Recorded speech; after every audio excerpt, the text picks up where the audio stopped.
नमस्कार, मैं गुप्तेश्वर पांडे, डीजीपी बिहार। आप सबों को मैं प्रणाम करता हूं, नमस्कार करता हूं। सबसे पहले मैं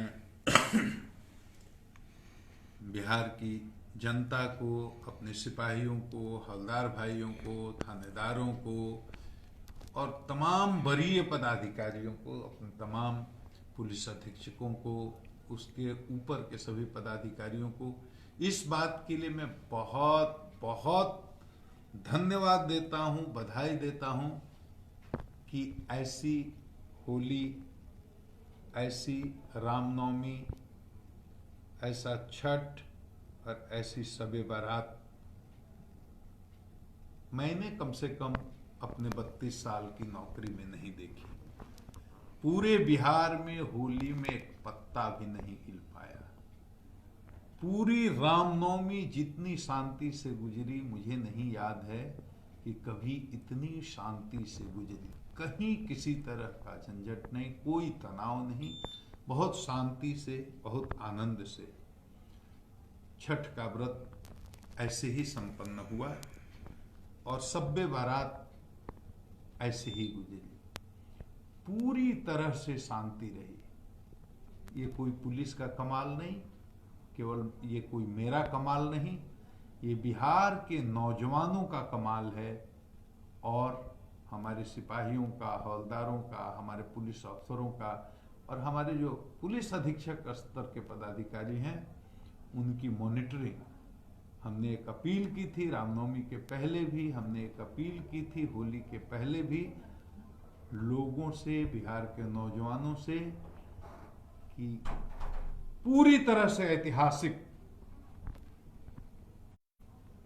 होली मनानी है, ऐतिहासिक रूप से शांति का माहौल बनाते हुए रामनवमी का त्योहार मनाना है। और सचमुच ये ऐतिहासिक हुआ, ये अनुसंधान का विषय है। इसीलिए मेरा ये विश्वास और दृढ़ हुआ है कि बिहार के नौजवान अगर चाहें तो बिहार में विधि व्यवस्था, अपराध नियंत्रण कुछ भी मुश्किल नहीं। तो सबसे पहले मैं बिहार के तमाम नौजवानों को, आम आवाम को धन्यवाद देता हूं, बहुत बहुत बधाई देता हूं कि बिहार का नाम आपने ऊंचा किया है, बिहार का नाम आपने रोशन किया है, बिहार का गौरव आपने बढ़ाया है। और हमारे तमाम पुलिस कर्मी और पुलिस पदाधिकारी सब लोगों ने इसमें बहुत मेहनत की है, सबके प्रति बहुत मैं कृतज्ञ हूं। और विधि व्यवस्था जब तक जनता सहयोग नहीं करेगी तब तक कैसे होगा। लोगों की चेतना में गिरावट आएगी और उसी के कारण इतना उपद्रव देखने को मिलता है। अभी भागलपुर में एक बहुत ही मासूम लड़की के साथ बहुत ही दुर्भाग्यपूर्ण घटना हुई। एक पागल ने, कुछ पागलों ने मिल करके और वहां पर एसिड से आक्रमण किया। वो बेटी बुरी तरह से जल गई है, उसका इलाज चल रहा है। इसको लेकर के सोशल मीडिया के माध्यम से बहुत लोग अफवाह फैला रहे हैं। कई लोगों ने यह अफवाह फैलाने की कोशिश की कि लड़की मर गई, लड़की जिंदा है। उसके पिताजी से मेरी बात हुई है, बनारस में उसका इलाज चल रहा है। भागलपुर के सीनियर एसपी ने वहाँ के सीनियर एसपी से बात कर उसके इलाज की समुचित व्यवस्था की है। केस में एक मुख्य अभियुक्त की गिरफ्तारी हो गई है, बाकी अनुसंधान चल रहा है। मुझे जानकारी दी गई है कि उसमें और लोग भी शामिल थे। मुआवजा मिलता है इसमें 3 लाख से लेकर 7 लाख तक, हम लोग उसको दिलाने की कोशिश कर रहे हैं। और मैंने ये अपने एसपी को सीधा आदेश दिया है कि किसी भी हालत में 15 दिन के अंदर पूरी तरह से अभियुक्तों का गिरफ्तारी होनी चाहिए, चार्जशीट होना चाहिए और 100 दिन के अंदर हम इसका स्पीडी ट्रायल करा करके सारे अभियुक्तों को सजा दिलाएंगे। हम एक एक को नरक में पहुंचाएंगे, छोड़ेंगे नहीं। जो अपनी बहू बेटियों के साथ इस तरह का काम करते हैं, इस तरह की हरकत करते हैं, हम ऐसी सजा दिलाएंगे कि बाकी ऐसा करने की बात सोचने वालों की रूह कांप जाए। किसी बेटी पर एसिड का छिड़काव हो और इस छेड़खानी हो, उसके साथ बदतमीजी हो, उसके साथ बलात्कार हो, इस चीज को हम एकदम बर्दाश्त नहीं करेंगे। और ऐसे सारे मामलों में मैं अभी भी कहता हूं कि एक बार फिर सोच लें, जो लोग ऐसा करने वाले हैं या करने की कोशिश करेंगे उनको सीधे नरक में जाना पड़ेगा, उनको हम छोड़ने वाले नहीं। इसी तरह से विधि व्यवस्था की जहां तक बात है, बिना जनता के सहयोग के नहीं हो सकता। पटना में भी 4 दिन पहले एक लड़की छत से गिराई गई, उसने आत्महत्या की या उसकी हत्या कर दी गई, ये अनुसंधान का विषय है। FIR हो गया, कुछ लोगों के नाम भी उसमें दिए गए, निष्पक्षता से उसका अनुसंधान हो रहा है, वैज्ञानिक अनुसंधान हो रहा है। लेकिन कुछ लोगों ने कानून व्यवस्था को अपने हाथ में लेने की कोशिश की, तोड़ फोड़ किया, पुलिस के साथ झगड़े किए, रोड पर तमाशे किए, पूरा उपद्रव किया। अगर हम ऐसे करने लगेंगे और जिसको दिल में जो आए वो करने लगेगा, तो फिर विधि व्यवस्था नाम की कोई चीज नहीं रह जाएगी। फिर तो जिसको जो मन करेगा वो करेगा। हमारे घर में किसी की हत्या हो गई, हम बंदूक उठाएं, उसके घर में 10 आदमी को मार दें, इसी को तो जंगल राज कहते हैं। किसी भी अपराध के लिए कानून है। अगर अपराध हुआ है, अगर उसकी हत्या हुई है, तो एक एक दोषी को चिन्हित करके उसको सजा दी जाएगी। लेकिन जो लोग कानून को अपने हाथ में लेते हैं और रोड पर तमाशा, उपद्रव और विधि व्यवस्था की समस्या उत्पन्न करते हैं, तोड़ फोड़ करते हैं, वो ये बात बिल्कुल अच्छी तरह से याद रखें, उनको पुलिस छोड़ेगी नहीं। कानून के हाथ बड़े लंबे होते हैं, तमाशा कर रहे हैं, उसका परिणाम उनको भोगना पड़ेगा। मैं अनुरोध करता हूं कि कहीं कोई घटना हो जाए तो नौजवानों को, आम आवाम को पुलिस का सहयोग करना चाहिए। अगर पुलिस की कोई उसमें गलती है, अगर थानेदार की कोई गलती है, अगर किसी मेरे पदाधिकारी की कोई गलती है, तो उसको देखने वाले हम हैं और भी लोग हैं, तो वो एक शिकायत जायज है। लेकिन अगर कहीं किसी की हत्या हो जाए या कोई आत्महत्या कर ले, कोई भी मामला हो सकता है, कहीं ट्रेन में कट के लोग मर जाते हैं, कहीं बस दुर्घटना में किसी की जान चली हो जाती है और लोग रोड पर खड़ा होकर के कानून व्यवस्था अपने हाथ में ले लेते हैं, ये बात ठीक नहीं है। मैं हाथ जोड़ करके कहता हूं और पुनः आपसे अनुरोध करता हूं, गुंडा रजिस्टर अप टू डेट हो रहा है बिहार के 1500 थाने, एक एक गांव के गुंडों को निकाल करके रजिस्टर में उसके नाम की हम लोग एंट्री कर रहे हैं। जो लोग कानून व्यवस्था को आज हाथ में ले रहे हैं और पुलिस के लिए चुनौती बन रहे हैं, विधि व्यवस्था के लिए चुनौती बन रहे हैं, वो एक एक लोग का नाम गुंडा रजिस्टर में आएगा। फिर क्या होगा वो आगे समझ लें। उनका करियर बर्बाद, उनका चरित्र सत्यापन नहीं होगा, उनको न ठेका मिलेगा, न कोई व्यवसाय करने लायक रहेंगे, न नौकरी करने लायक रहेंगे सरकारी। और इतना ही नहीं, उनके घर में, परिवार में, रिश्तेदार में कोई अगर आर्म्स का लाइसेंस हो तो वो भी कैंसिल होगा।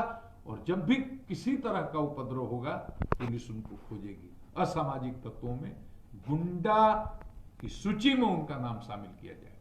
तो ये बात किसी को भूलना नहीं चाहिए। मैं दोहरा रहा हूं, डिजिटल हो रहा है सब कुछ।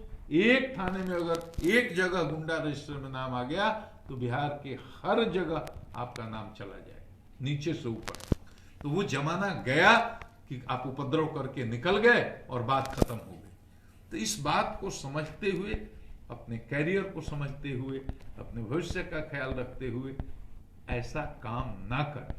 100 में से 90 आदमी, चाहे वो किसी जात के हों, किसी धर्म को हों, किसी मजहब के हों, समाज में शांति चाहते हैं, कानून व्यवस्था चाहते हैं। 10 ऐसे असामाजिक तत्व होते हैं, ड्रगिस्ट हैं, जुआड़ी हैं, शराबी हैं, अपराधी हैं। इस तरह के लोग या अपराधी मानसिकता वाले लोग, हताश निराश लोग, इस तरह के लोग इस तरह की समस्या खड़ा करते हैं। तो उनसे निपटने की पूरी पुख्ता तैयारी हो रही है। अब तो इन्वेस्टिगेशन से लॉ एंड ऑर्डर ही अलग हो रहा है। थाना से लेकर ऊपर तक जो लॉ एंड ऑर्डर के हर केस की मॉनिटरिंग करेगा, जो लोग विधि व्यवस्था की चुनौती खड़ा करते हैं उनकी सूची बनाएगा। पूरे राज्य में ऐसे उपद्रवी तत्वों की सूची बन रही है। एक बार इस सूची में नाम आ गया तो आपका जीवन खराब हो गया। मैं चाहता ही नहीं कि बिहार के किसी नौजवान का नाम गुंडा सूची में चढ़े। तो इसमें आपको भी सहयोग करना पड़ेगा। इस सब के लिए कर रहा हूं। चुनाव भी एक बहुत ऐतिहासिक ढंग से बिहार में हो रहा है। आपने देखा कई चरणों के चुनाव हुए, बिल्कुल शांति से, कहीं एक पत्ता भी नहीं हिला। एक दो जगह पर ऐसी खबरें आई कि कुछ लोगों ने गुंडागर्दी करने की कोशिश की, चुनाव की प्रक्रिया में बाधा उत्पन्न करने की कोशिश की और लोगों को चुनाव बूथ तक पहुंचने से रोकने की कोशिश की। उनकी कोशिश नाकामयाब हुई और बिहार पुलिस इसके लिए प्रतिबद्ध है। जो भी चुनाव में हुड़दंग करेंगे, गुंडागर्दी करेंगे, मतदाताओं को डराएंगे, धमकाएंगे, बूथ कब्जा करने की कोशिश करेंगे, किसी भी प्रकार का उपद्रव करने की कोशिश करेंगे, मैं हाथ जोड़ करके, इतने कड़े शब्दों का प्रयोग नहीं करना चाहिए लेकिन मैं कर रहा हूं, उनकी जिंदगी आगे चल करके नरक होगी, बच नहीं पाएंगे वो।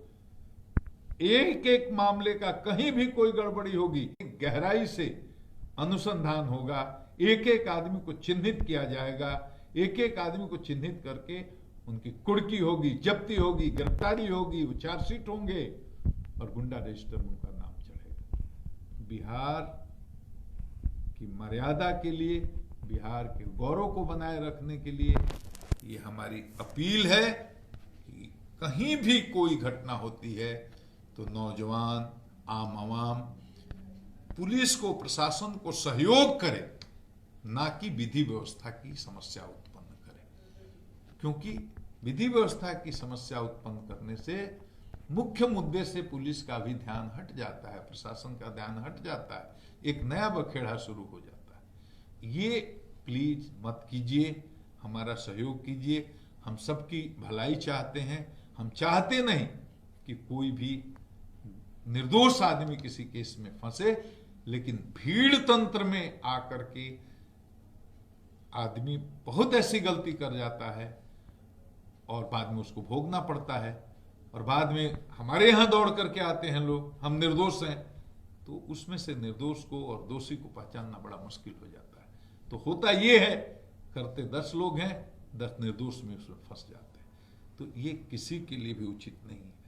चुनाव बिहार में शांति से होना चाहिए, निष्पक्ष होना चाहिए, सब अपने अपने मत का प्रयोग करें, न कोई किसी को डराए, न कोई किसी को धमकाए, न कोई किसी भी तरह से मतदान को प्रतिकूल ढंग से प्रभावित करने की कोशिश करे। एक एक चीज पर नजर है, पूरी सुरक्षा व्यवस्था है, सब जगह चाक चौबंद है, हर बूथ पर फोर्स की व्यवस्था है, गश्ती की व्यवस्था है और मतदाताओं के लिए पूरी सुरक्षा की व्यवस्था है। निर्भय होकर के मतदान करें और एक ऐसा ऐतिहासिक चुनाव इस बार बिहार में हो कि पूरी दुनिया कहे कि बिहार अब वो बिहार नहीं है, बिहार अपने पुराने गौरव को प्राप्त कर चुका है। आपका सहयोग, आपका आशीर्वाद मैं सबकी भला चाहता हूं, इसलिए मैंने आज इस विषय पर लाइव आना जरूरी समझा। आप सबों को प्रणाम। मैं गुप्तेश्वर पांडे, आपका सेवक।